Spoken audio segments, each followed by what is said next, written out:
Assembly తర్వాత parliament తర్వాత వెంటనే ఎమ్మెల్సీ గ్రాడ్యుయేట్కి సంబంధించి వరంగల్, నల్గొండ, ఖమ్మంకి సంబంధించి దీనిపైన పార్టీలన్నీ దృష్టి పెట్టాయి. ప్రస్తుతం బీఆర్ఎస్ పార్టీ అభ్యర్థి రాకేష్ రెడ్డి మనతో పాటు ఉన్నారు. మాట్లాడదాం. రాకేష్ రెడ్డి గారు, ఇదే ఎన్నిక, ఇది ఉప ఎన్నిక. మళ్ళీ ఇది కూడా మొన్న బీఆర్ఎస్ గెలిచినటువంటి పరిస్థితి, పల్లా రాజేశ్వర రెడ్డి సో ఎమ్మెల్యేగా పోయినటువంటి మళ్ళీ ఈ ఎన్నికకు సంబంధించినటువంటి విషయంలో సమాయత్తం జరుగుతారు అన్ని పార్టీలు. ఎట్లా అనిపిస్తా ఉంది? గ్రాడ్యుయేట్ ఎమ్మెల్సీ అభ్యర్థిగా అవకాశం దొరికింది మీకు పార్టీ నుంచి. సాధారణ ఎన్నికలతో పోలిస్తే పట్టభద్రుల ఎన్నిక చాలా ప్రత్యేకమైనటువంటిది.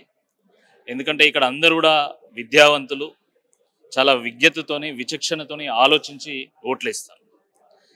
మనం గత పరంపర చూసినట్టయితే ఒక చుక్క రామయ్య గారు, ఒక ప్రొఫెసర్ నాగేశ్వర్ గారు, ఒక రామచంద్రరావు గారు, ఒక ఎల్ఎస్ రాజు గారు, డాక్టర్ రాజేశ్వర గారు, అదేవిధంగా దిలీప్ కుమార్ గారు, దాని తర్వాత పల్లా రాజేశ్వర రెడ్డి గారు.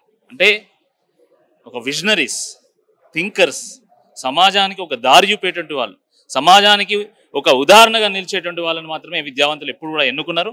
కాబట్టి నాకు పూర్తి నమ్మకం ఉంది. తప్పకుండా ఈసారి కూడా, ఎందుకంటే ఇది పెద్దల సభలో విద్యావంతులను మేధావులను ఎన్నుకుంటారు తప్ప మోసగాళ్ళను ఎన్నుకోరని చెప్పి నేను భావిస్తా ఉన్నాను. అంటే ప్రత్యర్థి పార్టీలకు సంబంధించి కాంగ్రెస్, అటు బీజేపీ అభ్యర్థులు, గతంలో మీరు బీజేపీలో పనిచేసి వచ్చినటువంటి సందర్భం ఉంది. సో ఈసారి బీజేపీ నుంచి మళ్ళీ ప్రేమేందర్ రెడ్డి అభ్యర్థిగా నిలబడతా ఉన్నారు. అటు కాంగ్రెస్ నుంచి తీర్మానం వల్ల ఉన్నారు. అభ్యర్థులు ఎవరి కెపాసిటీస్ వాళ్ళకు ఉంటాయి.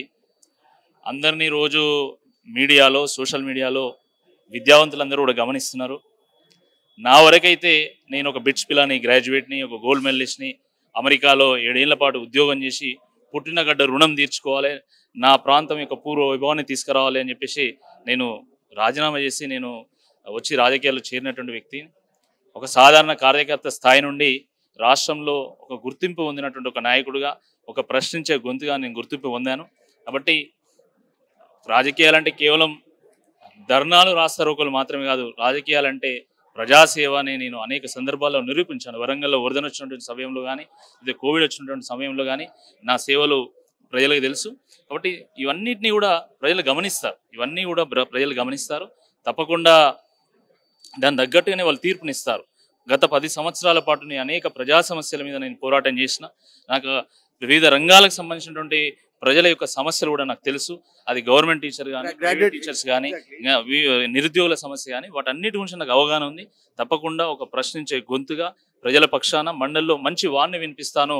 ప్రతి గ్రాడ్యుయేట్ కూడా గల్లా ఎగిరేసుకొని రాకేష్ రెడ్డి మా ఎమ్మెల్సీ అని చెప్పుకునే విధంగా వాళ్ళ యొక్క గౌరవం తగ్గకుండా తప్పకుండా నేను వ్యవహరిస్తాను. ఏమేమి చెప్పబోతా ఉన్నారు? ఎందుకంటే అసెంబ్లీకి ఒక ఎజెండా ఉండింది, పార్లమెంట్కి ఒక ఎజెండా ఉంది.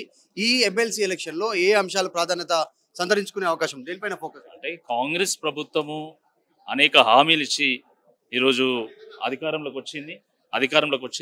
కాబట్టి ఆ హామీలను ఎండగడుతూ తర్వాత మేము ఏ విధంగా ప్రజలకు మేలు చేస్తామో అది కూడా మేము రాబోయే రోజుల్లో మీ మేనిఫెస్టో రిలీజ్ చేస్తాం, అవి కూడా చెప్తాం. మొత్తం ఓటర్ల సంఖ్యలో వరంగల్ ఎక్కువ ఓటర్లు ఉన్నటువంటి పరిస్థితి. సో ఖమ్మము, నల్గొండ ఉమ్మడి జిల్లాలు 3 ఉమ్మడి జిల్లాలో తిరగాల్సిన సిచ్యువేషన్ ఉంది. టైం ఎట్లా మేనేజ్ చేస్తారు? ఎవరెవరు మీకోసం ప్రచారం చేస్తారు? ఎట్లా ఉంటుంది? నేను యువకుణ్ణి, మిగతా వాళ్ళని నాతో పాటు ఉరకమని అప్పుడు తెలుస్తుంది. అసలైన తొలి వెలుగు. ఫాలో వాట్సాప్ @తొలి వెలుగు official.